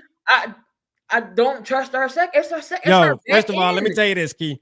We don't beat anybody by 2 tubs. I mean, let's just start there. Now, we winded up beating the Cincinnati Bengals. We spanked the Bengals, but it's the Bengals. You know what I'm saying? And we also had a historic game, literally, from Isaiah Rodgers. You know what I mean? Brett did history, man. You know what I'm saying? 2 defensive touchdowns, a fumble for a touchdown and a pick 6, and caused another fumble. Yep. So, shout out to him. But other than that, man, winning by 2 touchdowns day. If we do that, Key, I'm gonna tell you right now. Because in the second half we haven't been scoring. The secondary issues. So that's why I said 2 tubs. We either score all our points in the first half and don't do nothing in the second half, or don't do nothing in the first half and score all our points in the second half. Like I said, it has to be consistent quarters, 4 quarters of the same football. It can't be either or. That's why I'm saying, like I said, I'm confident about my team. I said I don't sugarcoat nothing. So 34-20, 34-20, or 24-18, or 28. I can see 34. I can see 34. Damn, our defense gotta be shitty for us to score 34 points. But like I said, that's the secondary I don't trust. So I mean, I can see 21-7. No 24. I can see 34-20, maybe 21. Okay. So. I like it. I'm gonna go here. I'm gonna give you a little bit more. I'm definitely going with my team because I always do that. I don't give a damn where. I don't care if our back's against the wall. I bleed purple. So, and hey, the people bias and being realist. Now, when I do my videos and people that know, like people that tell you, I'm definitely a real Vikings fan. I crucify the team when it's time. But coming off a bye, which historically we're not good coming off a bye. All right. So that's a key for you to take and put in your pocket there. Coming off a bye, we usually it's not good. But what I will say is I'm gonna say we're gonna win by 7. I'm gonna say 27-20. That sounds clean to me. I'll say we win by 7 at home, regardless of who the quarterback is. I think Carson Wentz is going to be the quarterback to start with. That's not what I want to happen, but that's what I believe is going to happen, just based off of what we've been seeing and hearing. I think Kevin O'Connell wants JJ to go through a full week of practice, being 100%, not being 90% on Monday and then becoming 100% on Friday. I think he wants him to be full strength the whole week of practice and then go in there in the game, actually game plan. So I see Carson Wentz playing. But 27-20, 27-20 feels right for me with the dub. And I think it's going to be a fun game to watch.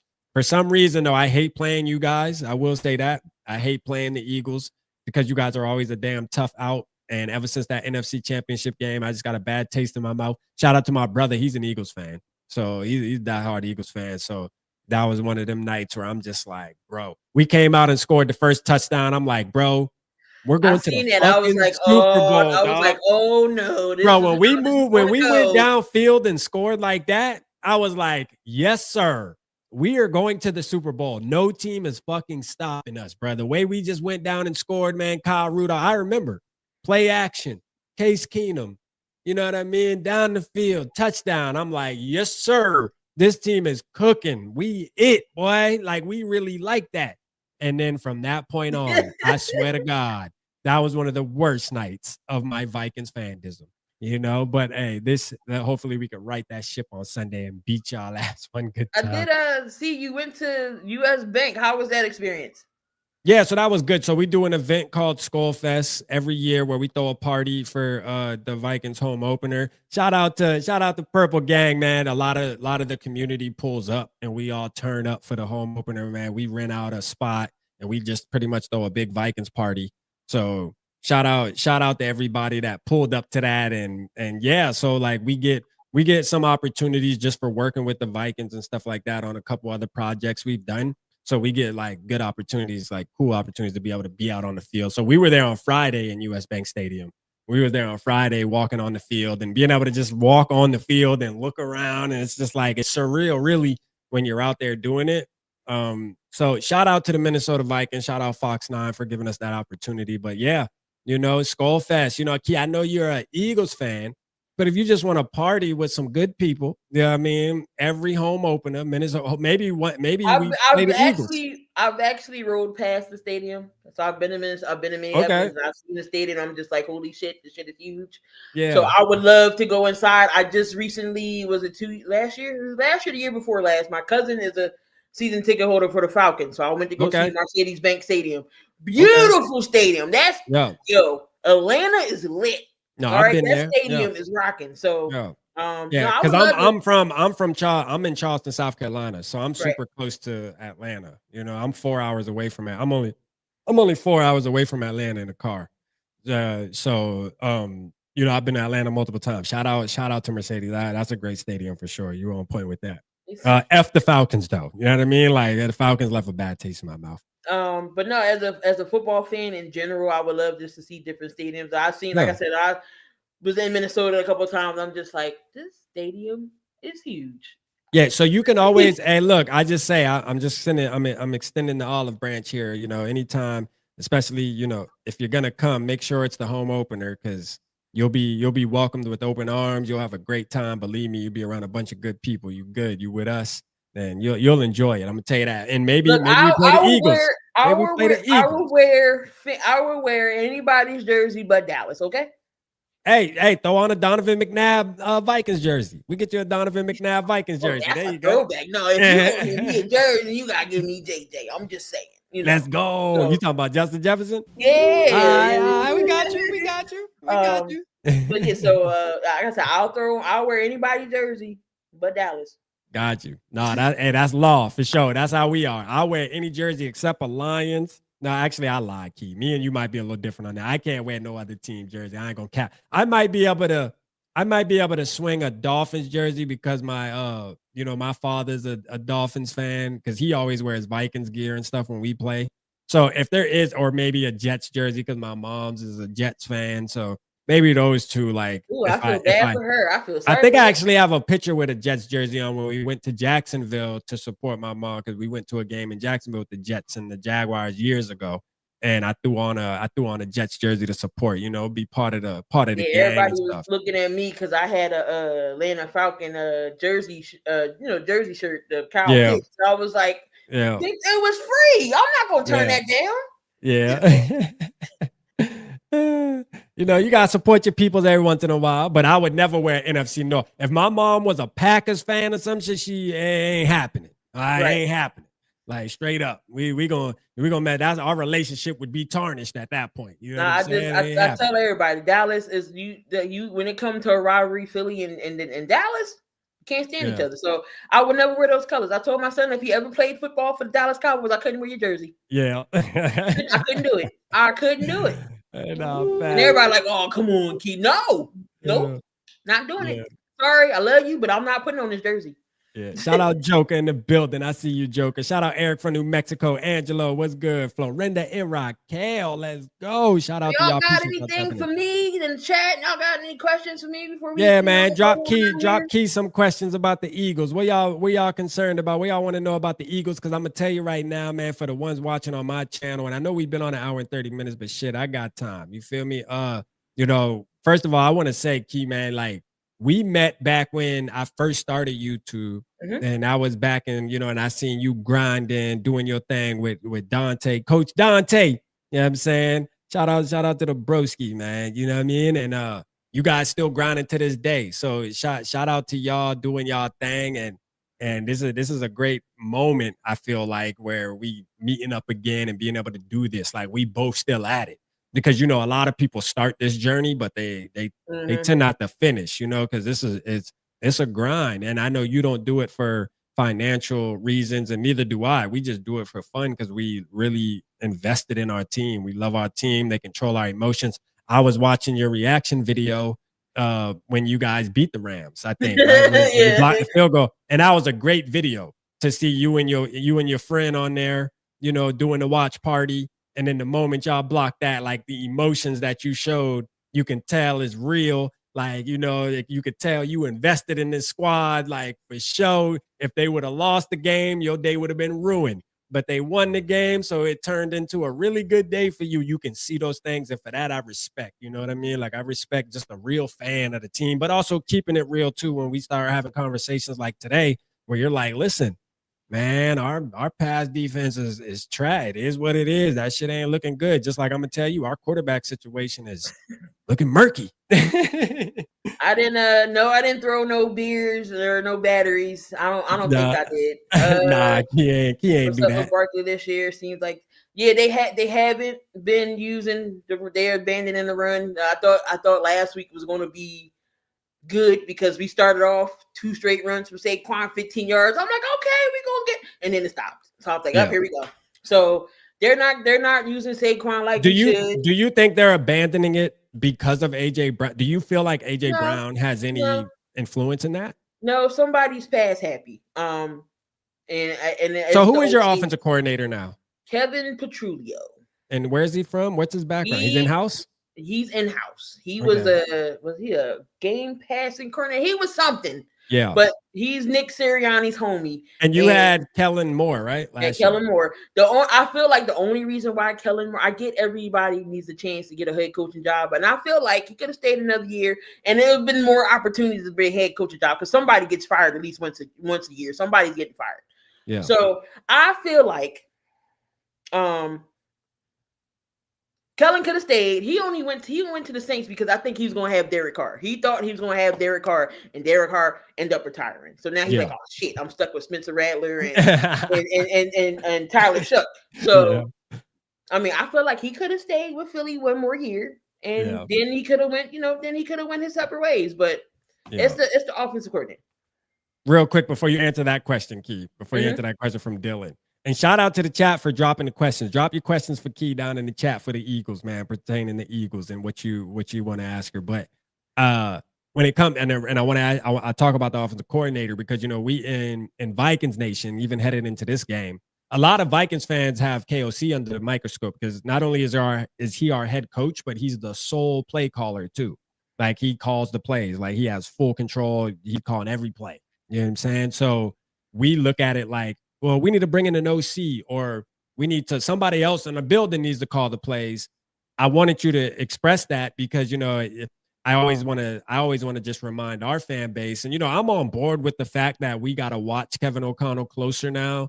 And, you know, his credibility is not gone, but, you know, at the end of the day, it's like one of those hourglasses where the sand is just fucking dropping, right? Because situational football, he's seeming to be a lot slower than what the hell I thought from the beginning, right? And I say that to say the grass isn't always greener on the other side. Y'all hear what Key talking about here with their offensive coordinator, just bringing in an in-house guy and something we do. It never works. Shit can be bad. In-house never works. See what? Okay, so and Jalen Hurts has had what 3 different offensive coordinators in a row. Yep. So Nick Sirianni used to call the plays. Nick is horrible at calling plays. That's why we had him get an offensive coordinator. We said, do not call no more plays, Nick. Yeah. Don't do it. And then who'd you bring in? Shane Steichen. And then what happened with that? We went to the playoffs. Okay. Then we went to playoffs again. Shane got the coach job.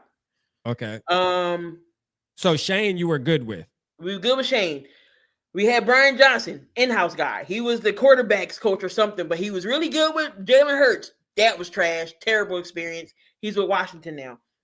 Kellen Moore, Super Bowl. Yeah. Okay. So Kellen Moore was a hit, obviously, but then he did so good to where you knew he was going to go. Like that was his golden ticket to a head coaching job, the ultimate upgrade. All right, so Dylan says, Key, why you didn't tell us Kenneth Gainwell was about to run for 114 yards? Kenneth Gainwell's hit and miss. I know we used him a lot last year. We used to call him Kenny Gainless because he would never do good, but he was like, all right, I'm tired of y'all calling me Kenny Gainless. So now he got his name back, Kenny Gainwell. So he was good for us last year. I mean, he has his hit and misses. Burns, Key, how we didn't trade for Tyson Campbell. Dude's been getting cooked up. Yep, getting cooked. But yeah, Tyson Campbell. That's the dude from that's the dude that went to the Browns, right? From the Jaguars. Yeah, Tyson Campbell. Yeah. But no, I would never do in-house as far as any coordinator. It never works. It never works. Never works. So it's kind of one of those deals, you know, I'm glad you touched on that because it's one of those deals with our community is, you know, we're quote unquote shopping. You know what I mean? I'll say we're window shopping at this point, right? Like I think KOC is, like I said, under a microscope right now. And as a fan base, we're kind of like, all right, motherfucker, you got a couple more times and then we're going to have to get on Twitter and start really pushing the line. You know what I mean? And get on my channel and on every Vikings channel that's talking, they're going to start saying the same thing. It kind of just happens like that. It just a chain reaction and then everybody starts talking about it. And then eventually just somebody better do something because the fans are upset at this point. But I want to say you have to be careful because, again, the grass isn't always greener on the other side. When we have a young quarterback, too, with our situation, that could even add whole nother dynamic to it where this can go to shit really quick. All right, really quick. Now, you can hit, but, you know, when I think about what you just went through, right, the 2 guys you named that your fan base was happy with, are both guys that were super successful. Kellen Moore, he was successful in Dallas. Like, I mean, was he? Dallas fans ain't like him. They was like, oh, Dallas Kellen fans Moore like do this. nobody. I'm like, oh well, he must ain't do good for y'all because he was great for us. Yeah, but Dallas fans don't like anybody. Nope. Right? Dallas fans, they gonna hate anybody that they get. You know what I mean? That's Dallas for you. That's what they do. But then he goes to you guys, or I think then he go to the Chargers. He went to the Chargers, and I saw what he did with Herbert, and I was like, It wasn't Herbert. That offense just wasn't. It was, you know, he did good with Herbert, and then when we got him, I was like, well, I'm gonna give him a chance. I'm not gonna say, oh, he's not gonna do bad. He's gonna do bad. Look, he was like that offense was at least top 8. with Kellen Moore. So my thing is and then you got Steichen, right? Which again, successful now. Looking really good where he's at. I mean, he got the team over there balling like crazy. You got Daniel Jones looking like Tom Brady out there. I say that to say, if we are going to get somebody to call plays for the Minnesota Vikings, you pretty much have to get a guy that has a ton of experience and has showed success doing that job. And that's going to know the strengths of the offense. And my guy on my list right now, yes, is Mike McDaniel. That's the only guy. And I got a video on my channel that I did a couple days ago. Right now, if I'm thinking offensive coordinator for the Minnesota Vikings, hey, he's going through turmoil right now in Miami. I'm sure they love him as a guy, but this league's about winning, and unfortunately, his offense is decimated right now. You got a quarterback that's inconsistent.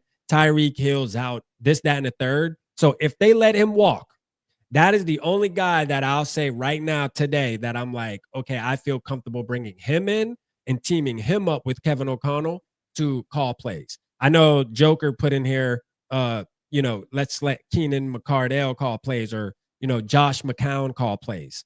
These are guys that have never done it. So that's a risky game that I feel like we playing if we just elevate them just to say Kevin O'Connell ain't doing it anymore. That's my whole thing with it. Is it's one thing to not allow Kevin O'Connell to call plays, but you have to be intentional on who you give the job to. Don't just do it to do it. You know what I mean? Like, that's my thing. So, that's where I sit at it. And I'm glad you touched on y'all's situation, because it shows a pattern. It shows a trend.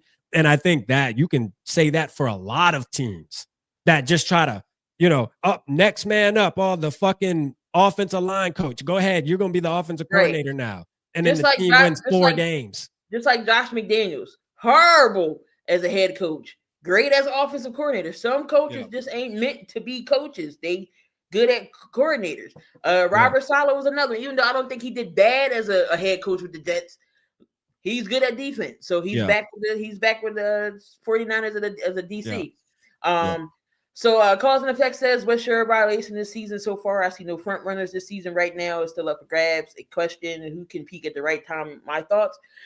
Right now, all the powerhouse teams you think would be that was leading last year aren't this year. You can say the Eagles. I mean, we're 4-2. You can say the Buffalo Bills. They lost 2 straight. They lost to the Patriots and the Falcons. Right now, I see Tampa. Right now, you got to ride with Baker Mayfield. He's MVP right now, in my opinion. I mean, they're hurt, but he's still balling with Tez Johnson. Luka's hurt. Godwin's still hurt. No Mike Evans. I don't think Mike Evans is going to break his streak this year. He's not going to get 1,000 yards. 1,000 yards, I don't see it. So he's still balling with what he got. You got to look at the Colts. I know we like Daniel Jones. I think the Colts are going to fall, though, Key. Something about it just doesn't seem sustainable. It reminds me of a Vikings team that I once knew back in 2000 and 16, I believe. Correct me if I'm wrong, chat. Where we started the season out 5-0.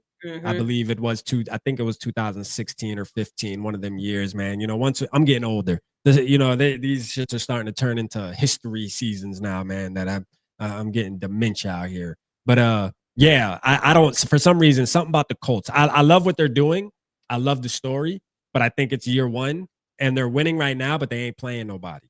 They're not playing anybody, in my opinion, that's really going to put that belt to their ass. And once they get into that, as we get into the thick of things, I can see them dropping 4 or 5 games in a row type deal, in my opinion. But yeah, hopefully I'm wrong. I mean, I'm pulling for, they ain't no threat to us. So the Chiefs, they can get hot at any time. Patrick Mahomes, he takes he takes the middle school kids and still goes to Super Bowl. So the Chiefs is getting, hot. You can say, the Chargers, So, it's not no real front runner, but I think Pittsburgh won't win like 13 games. I still think Pittsburgh will still win the AFC North, but they'll win they'll start to come down.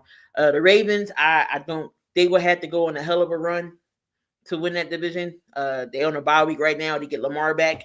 So, there's no real front runner. So, it's just good right now. I like that because you can mix it up. It's not the same teams every time. So, who knows? We might even see a whole totally different team in the Super Bowl we've never thought we would see again. So, yeah. Hey, I mean, I think I'm with you on all that. North said you want another soft BITCH calling plays. Man, I like Mike McDaniel, man. He's an interesting fella. Mike McDaniel, he's an interesting guy. Coaches are good as coaches. Yeah, I think he'd be a great offensive coordinator. I love Mike McDaniels as our OC right now. Yeah, you get because that offense is humming. Doug Peterson as my OC right now. Shit, Brad, I'll take you as my offensive coordinator. Anybody but the one that we have. I got you. I would definitely sabotage y'all season, though. I'm gonna tell you that right now.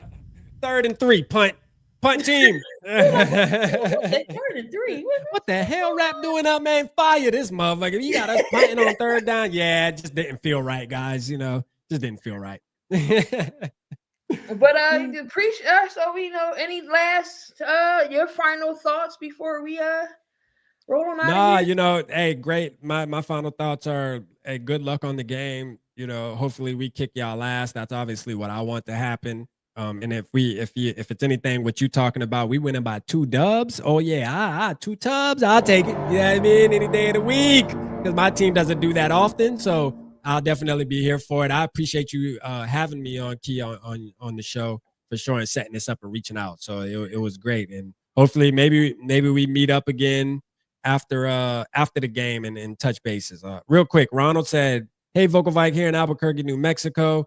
What do you think who do you think we're going to start versus the Eagles?"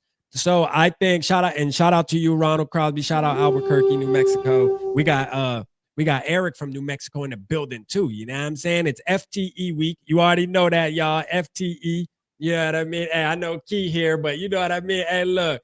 Respectfully, it's FTE week. You feel me? Like, it got to be that. But I think Carson Wentz is gonna start though, Ronald. I think Carson Wentz is gonna start, but that's not what I want to happen. Let me just make that clear. That's not what I would want to happen, but I believe it's going to happen just based off of practice. You know what I mean? I think practice plays a big part. I mean, it is what it is, bro. We're talking about practice, not a game. I know Key would appreciate that. We're talking about practice. I know Key would appreciate that sound bite right there too. You know what I'm saying? That's my guy right there. So I just don't do my team again. I do it all. I just don't talk Eagles. I'm a fan of everything, so I do talk NFL in general, NBA. So I got a show 7200 seconds with me and my guy Coach Dante. So just make sure if you want to subscribe to the channel. Again, I just don't talk Eagles. No, man, it ain't if you want to. Y'all need to subscribe, man. It's in the title on my channel, man. Click the I do other games. I just don't call Eagles games. I do other live play-by-plays as well. It's just not the Eagles. But if you want to come back, I am on the show every Wednesday night, as Cool McCain stated here. Let's go. The Eagles Elite Podcast. Again, we break down everything Eagles and everything like that. So every Wednesday, so we'll be on tomorrow. But again, I just don't do Eagles. Damn, Key, we should have thought about that. I could have just came on tomorrow night with you guys on the Eagles Elite show. We could. Oh yeah, I didn't think about that. I could have just been a sore thumb in the show. You know what I mean? Just a sore thumb. Like, nah, Cap. That's Cap. Nah. But you said if I hear dreams and nightmares, I'm turning off my TV. Okay, and I'm an there you go. Touch on that. Yeah. I'm the advocate of the WNBA as well. My team has been the Sparks since '99 because of Lisa Leslie. That's why I became a Sparks fan. So that's the only purple and gold you will see me rock. Let's go, purple and gold. Okay, we'll take it. So she was spot on in what she said. Kathy isn't the best commissioner, and for Kathy to say, "Oh, you're judging my character, you messing with my character," why? She called you out on it, and now you're gonna, now you're getting all defensive. She took notes.